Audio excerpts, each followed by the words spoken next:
गांव में 4 दोस्त थे, पवन, नवीन, अमित और अशोक। चारों गांव के पंचायत ऑफिस में काम करते थे।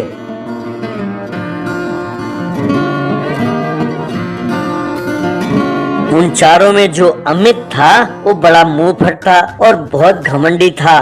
सबको नीचा दिखाना उसे बहुत पसंद था। उसके दोस्तों ने उसे बहुत समझाया लेकिन वो सुधरा नहीं। अमित, अरे तुम लोग क्या मुझे समझाओगे हैं? मैं तुम लोगों जैसा नहीं हूँ। मैं किसी से नहीं डरता, चाहे वो कोई भी हो। मेरा जो जी में आएगा मैं बोलूंगा। मैं अपने आप को नहीं बदल सकता। मुझे समझाते समझाते तुम लोग थक जाओगे, पर मैं नहीं बदलूंगा। ये सुनकर उसके दोस्त सर पीट कर रह जाते। एक दिन चारों सड़क पर जा रहे थे कि तभी उन्होंने देखा कि एक घर में किसी व्यक्ति की मृत्यु हो गई थी और उसके रिश्तेदार सब रो रहे थे। अरे तुम चले गए हमें छोड़ के।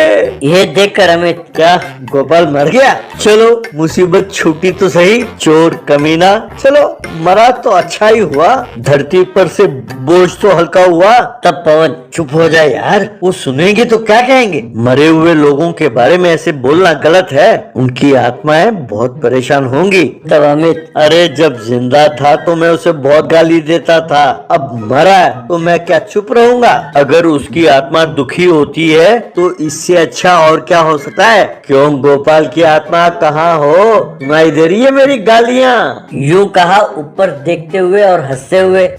तब नवीन, यार तू नहीं सुधरने वाला। सुन भाई, आत्माओं के साथ पंगा ना लेना, वो तुझे बहुत तंग करेंगी। तब अमित, मेरा सर, अरे होती कहाँ है ये आत्माएं? शमशान घाट में हैं? तो ठीक है, मैं एक रात वहीं बिताऊंगा। जितना शर्त लगाना है लगा लो। तब उसके दोस्तों को बहुत गुस्सा आया। तब अशोक, चलो लगी 10,000 रुपए की शर्त, तुम्हें एक पूरी रात शमशान में गुजारना होगा। अमित, मैं तैयार हूँ, आज रात को ही मैं वहाँ जाता हूँ। अंधेरा हुआ। अमित अपने साथ बियर और बिरयानी लेकर शमशान घाट पहुंचा। गुमनाम है कोई, बदनाम है कोई, किसको खबर कौन है वो, अनजान है कोई। यूं गाते हुए वहां पहुंचा। वो एक समाधि के ऊपर बैठा और बियर पीते हुए बिरयानी खाने लगा। अरे वाह, यहाँ तो बहुत शांति है। अरे ये आत्माएं कहाँ मर गई? एक आत्मा भी नजर नहीं आती। हेलो आत्माएं, कहाँ हो तुम लोग? अरे तुम्हारा पति आया है, चलो निकलो बाहर, आ जाओ। शाबाश, आ जाओ। अगर तुम लोग होगे तभी ना बाहर आओगे मुझे डराने के लिए। यूं कहकर उसने सिगरेट अपने होंठों में लगाया और उसे सुलगाने के लिए माचिस ढूंढने लगा। धत, मैं माचिस घर पे ही भूल आया। अब मैं क्या करूं? यहाँ किससे पूछूंगा माचिस? यूं सोचकर उठकर खड़ा हुआ और इधर उधर देखने लगा।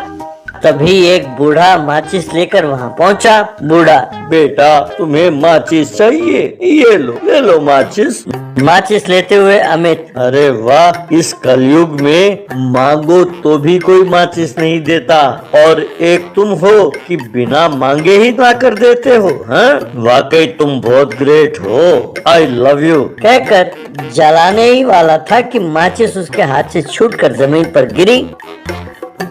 अरे ये क्या, माचिस हाथ से फिसल गई? रुको मैं उठाता हूँ। कहकर उसे उठाने झुका। तब उसने देखा कि उस आदमी के पैर नहीं थे।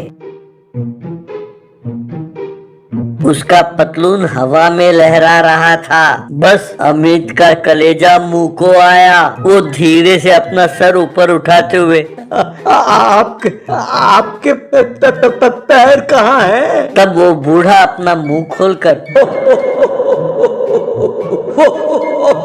यूं हंसने लगा। तब उसके मुंह से धुआं निकलने लगा और वो बूढ़ा गायब हो गया। बस मारे डर के अमित वहाँ से भागने लगा। यूं भागते भागते वो एक आदमी से टकराया और वहीं रुक गया। वो आदमी अमित को रोकते हुए, क्या हुआ बेटे, तुम यूं भाग क्यों रहे हो? तब अमित, भाई साहब मुझे बचा लीजिए, मुझे बचा लीजिए। तब वो आदमी, डरो नहीं बेटा, मैं तुम्हारे पास हूँ। क्या हुआ ये तो बताओ। तब अमित, भूत भूत मैंने अपने आंखों से देखा है, मुझे बचा लो, मुझे बचा लो। तब वो आदमी, भूत? पर भूत से तुम क्यों डरते हो? जो कल इंसान था आज वो भूत है, आज जो इंसान है कल वो भूत बन जाएगा। मैं हूं ना तुम्हारे पास, डरो नहीं। तब अमित, भाई साहब आपको देखने के बाद ही मुझ में हिम्मत आई, लगता है भगवान ने ही आपको मेरे पास भेजा है। कृपा करके आप मुझे मेरे घर तक छोड़ दें, मैं आपके पांव पड़ता हूँ। कहकर झुका और उसके पैर पड़ा। फिर जब उसने उठकर देखा उस व्यक्ति का सर नहीं था।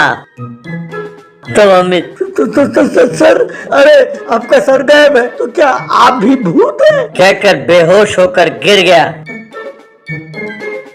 उस दिन से अमित का घमंड चूर चूर हो गया और लोगों के साथ अच्छी तरह बर्ताव करने लगा और आराम से जिंदगी गुजारने लगा।